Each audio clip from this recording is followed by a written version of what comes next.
BC's tastiest treat, the Lemon Square, presents BC's second tastiest treat, Kerrigan's Countdown.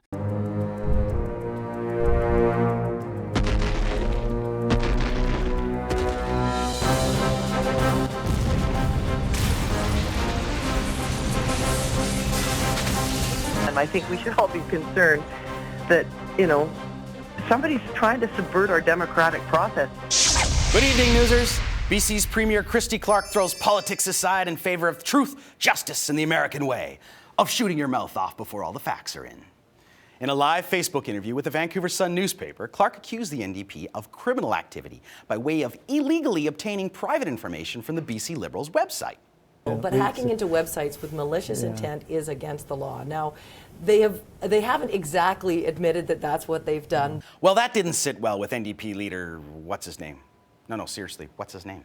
Take these broken wings. Come on, Horgy, snap out of it! The most powerful person in British Columbia shouldn't just make stuff up. Well, how the hell else am I supposed to do this stupid show? Oh, you were talking about her. All right. So if Swarthy McHorgington didn't bust into the Liberals' website, who did? The supposed hack was traced to an IP address inside the provincial legislature. We traced the call. It's coming from inside the house. You hear me? It's coming from inside the house.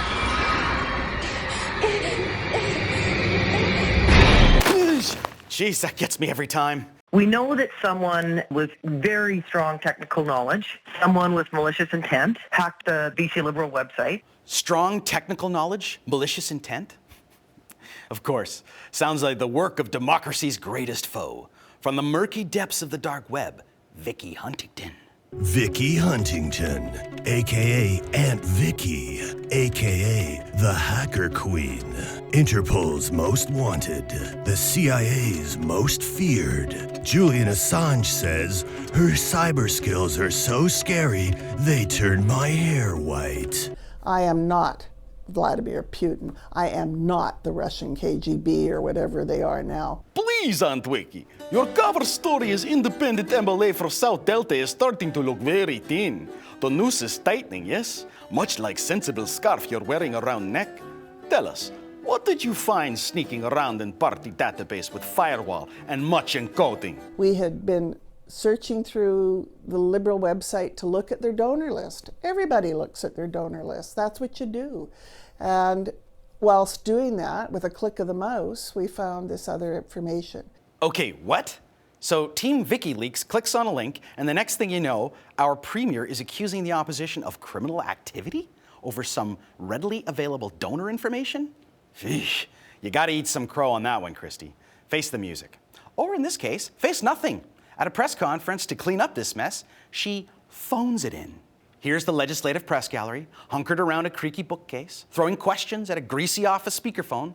The premier is on the line from an unknown location. Ooh, could it be the fabled Liberal shame cave? Yes, the Liberals do have shame. It's hidden away in a cave. From deep within her hidey hole, the premier outlines her 5-point action plan for saying sorry to, seriously, what's his name? I've been trying to reach him all morning as I've left him a message on his voicemail. Phones in an apology to the press, describes phoning in an apology to the N.D.P. via voicemail, the patented triple dodge. Mwah, the new gold standard in Weasel. Meanwhile, does old Horgy even get voicemail? To listen to insincere, passive-aggressive apologies, press 1, you mug. Now, I may be just another conspiracy enthusiast with tinfoil underwear, but during this whole knee-jerk hacky-sack nonsense, nobody's talking about all the other tragic outcomes from the Liberals' incredibly lame record of computers and privacy. It's almost like they planned it. What's it called when you accuse someone of a serious crime in order to distract from your own failures? Somebody's trying to subvert our democratic process. That's it. Hey, it's all fun and games until someone gets hurt. Well, guess what? Back in 2012, 8 health researchers were fired by the BC Liberal government for what turned out to be bogus accusations relating to a fictional data breach. Sound familiar? But these weren't thick-skinned politicos with the steel guts required to digest a baseless smear. Take Rod McIsaac, a co-op student with the Ministry of Health. A few months after being publicly destroyed on false charges, McIsaac tragically took his own life. After this latest hacking smear against the N.D.P., McIsaac's sister, Linda Kayfish, released an open letter to Christy Clark.